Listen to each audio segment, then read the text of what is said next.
দৈদিকদা বা অরূপদা তারা যদি বলে যে আমাকে তোমরা ডোনেট করো circumstance. Hello guys, welcome back to a new video. আজকের 15 ডেজ ভিডিও চ্যালেঞ্জের 7 নম্বর ভিডিও শুরুয়াত চা দিয়ে। Good morning.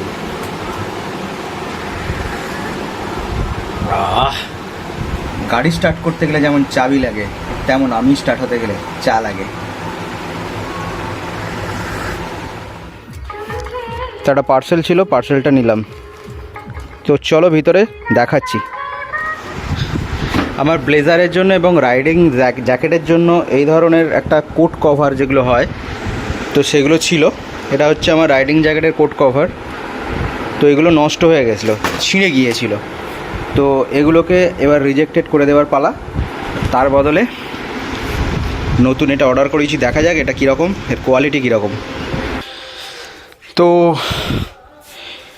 অর্ডার করেছি, এই ধরনের কোট কভার এসেছে। যথেষ্টই বড় আছে, অসুবিধা হবে বলে মনে হচ্ছে না।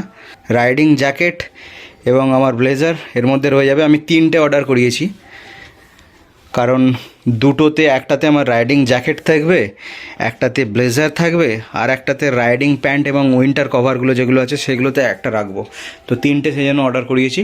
এটার কোয়ালিটি যে খুব ভালো তা বলবো না, একদম মোটামুটি কোয়ালিটি, একটা চলে যাবার মতো। তো অ্যাকচুয়ালি প্রোটেকশন দরকার, ধুলোবালি যাতে না পড়ে, সেই কাজটা হয়ে যাবে। এটা হাইফাই কোনো কভার নয়, বা আমার যে রাইডিং জ্যাকেটের যে কভারটা সেটার যে কোয়ালিটি, তার ধারে কাছে এটা যেতেই পারবে না। একটা একদম মামুলি সাধারণ জিনিস, বেশি দামও নেই, সামথিং 100-150 টাকার মতো দাম নিয়েছে। 3টে পেয়ে গেছি, নিয়ে নিয়েছি অফারে। তো এবার টাইম হয়ে গেছে কাজে বেরোনোর। সকাল থেকেই সূর্য দেবতা মাথার ওপরে একদম পাইপ নিয়ে বসে আছে চষবার জন্য। তো প্রচুর জল খাচ্ছি, যার জন্য যাতে ডিহাইড্রেটেড না হয়ে পড়ি। ঘাম হোক সেটা ভালো, শরীরের পক্ষে এমনিতে ভালো। তো এখন বেরোতে হবে আমাকে কাজে। এই গরমে, এই রোদ্দুরেতে প্রচণ্ড লু বইছে বাইরেতে। আজকে হচ্ছে স্যাটারডে। আজকে এই প্রোডাক্টটা আমার কাছে এলো। ঠিক 2-1 দিনের মধ্যে আরও একটা প্রোডাক্ট আমার কাছে আসবে। সেটা যখন আসবে তখন দেখাবো। আর সেটা হচ্ছে ইন্টারেস্টিং একটা প্রোডাক্ট। আর তোমরা কিন্তু কমেন্ট করে জানাও যে এই 15 ডেজ চ্যালেঞ্জের ভিডিওগুলো সিরিজটা তোমাদের কেমন লাগছে, প্রোডাক্টিভ লাগছে কিনা, বোরিং লাগছে কিনা। যা মনে হচ্ছে সেটা কিন্তু অনেস্টলি কমেন্ট করে জানাও, এতে আমি ভিডিও ইমপ্রুভ করতে পারবো।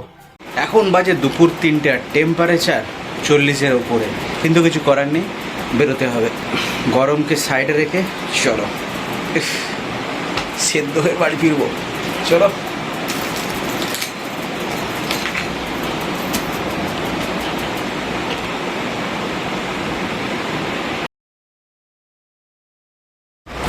গরমে হচ্ছে আম আর তরমুজ, এটাই হচ্ছে লাইফ। জানি না কতটা বাইরে থেকে লাউডস্পিকারের আওয়াজ আসছে, কপিরাইট ক্লেম করবে কিনা। তো আজকে সন্ধ্যাবেলা কাজ করতে বসে কতগুলো জিনিস আমি লক্ষ্য করলাম। এর আগেও আমি বলবো ভেবেছিলাম ভিডিওতে, কিন্তু কোনোদিন বলিনি। তোমরা নিশ্চয়ই বৈদিক চ্যাটার্জিকে চেনো। বৈদিক চ্যাটার্জির রাইডিংয়ের ভিডিও নিশ্চয়ই দেখো, কোনো কারণে, কোনো মাধ্যমে হয়তো দেখেছো। তো বৈদিক চ্যাটার্জি প্রথমে একটা ব্র্যান্ড, একটা কোম্পানির অ্যাডভার্টাইজমেন্ট করে। বলেই দিচ্ছি, শিলাজিতের অ্যাড করে। তো তারপরে ভরে ভরে তার কাছে নেগেটিভ কমেন্ট আছে। সেই অ্যাডের কমেন্ট সেকশন করলে ভরে ভরে নেগেটিভ কমেন্ট আছে। মানে কত টাকা খেয়েছো দাদা, কত টাকা দিয়েছে, খুব টাকা কামাচ্ছ। আরে যারা এই কমেন্টগুলো করে তাদের উদ্দেশ্যে একটা কথাই বলি, আরে বৈদিক চ্যাটার্জি হোক বা অরূপদা, মিসিং গিয়ার্স, এরা যে কাপিবার অ্যাডভার্টাইজমেন্টগুলো করছে, হ্যাঁ মানছি এর জন্য টাকা পাচ্ছে। তো তারা তো বলেই দিচ্ছে যে এটা অ্যাডভার্টাইজমেন্ট, এটা স্পন্সর দিচ্ছে, তাই অ্যাডভার্টাইজমেন্ট করছে। আপনাদের যদি মনে হয় তাহলে আপনারা ট্রাই করে দেখতে পারেন, না হলে নাও ট্রাই করতে পারেন। কিন্তু এভাবে যেভাবে ট্রোল করছেন না, ওটা খুব বাজে জিনিস। আমার খুব খারাপ লেগেছে, কারণ একজন ক্রিয়েটিভ মানুষ, তার ক্রিয়েটিভিটিটাকে ধরে রাখার জন্য অবশ্যই ইনকাম সোর্স দরকার, একটা মানির দরকার। সেই মানিটা সে পাবে কোথা থেকে? অবশ্যই স্পন্সর থেকে পাবে। তো স্পন্সর যদি তাকে টাকা দেয়, তো এখানে তো দোষের কী হলো সেটা আমি বুঝলাম না। হ্যাঁ, তো সে খারাপ কিছু প্রমোট করছে না, যেটা ইউজ করে তুমি ঠকতে পারো, সেটা তোমাকে প্রমোট করছে না। তো তাহলে সে তো তার জায়গায় অনেস্ট আছে। তো তুমি ইউজ করতে পারো কি নাও করতে পারো সেটা তোমার ব্যাপার। ট্রোল তোমরা যে করছো, খারাপভাবে ট্রোল করছো, যেটা দেখে আমার অবাক লাগছে। তাহলে কি তো আজকে যদি বৈদিকদা বা অরূপদা তারা যদি বলে যে আমাকে তোমরা ডোনেট করো, পার মান্থ একটা টাকা ডোনেট করো, তোমরা কি ডোনেট করে সেই ভিডিও দেখতে? আমার তো মনে হয় না। তাদের চ্যানেলে জয়েন বাটন আছে, আমার তো মনে হয় না সাবস্ক্রাইবার যতজন আছে সবাই জয়েন করতে পেরেছে বা জয়েন করেছে। এটা করো না। তার সাপোর্ট যখন করো না তখন ট্রোলও করো না। কিন্তু আমরা যে সমস্ত ইউটিউবার আছি ভালো করে খেটে ভিডিও তৈরি করি, ভিডিও তৈরি করেও যখন লাস্টে গিয়ে এর বিনিময়ে আমরা ভিউও পাই না, ইনকাম তো দূরের কথা, ভিউও পাই না, তখন যে কতটা খারাপ লাগে সেটা তোমরা বুঝবে না। তো তারা আজকে যে জায়গাটায় গিয়ে পৌঁছেছে তাদের নিজস্ব মেহনত আছে, তো তারা তাদের কাজ করছে। সুতরাং তোমরা যে এইভাবে ট্রোল করো সেটা কিন্তু একদমই ঠিক না। এনিহাও এটা তো আমার দৃষ্টিভঙ্গি, আমি সেটা বললাম। যাই হোক, আমার নেক্সট যে ভিডিওগুলো আসবে মোটামুটি আপকামিং 10টা ভিডিওর এখানে শ্যুট অলরেডি হয়ে গেছে, মানে 15 ডেজ ভিডিও চ্যালেঞ্জের নয়। তোমরা যে ভিডিওগুলো দেখছো সেগুলো অনেক পিছনে, অর্থাৎ 2 সপ্তাহ পুরোনো ভিডিও দেখছো। তো 15 ডেজ ভিডিও চ্যালেঞ্জের তো ভিডিও কন্টিনিউয়াস করছি, তার সঙ্গে সঙ্গে 15 ডেজ ভিডিও চ্যালেঞ্জের লাস্ট কতগুলো ভিডিওর মানে মিনিমাম 3-4টে ব্লগ এডিটিং এখনও পর্যন্ত বাকি আছে, পেন্ডিং হয়ে আছে, করার সুযোগ হয়নি।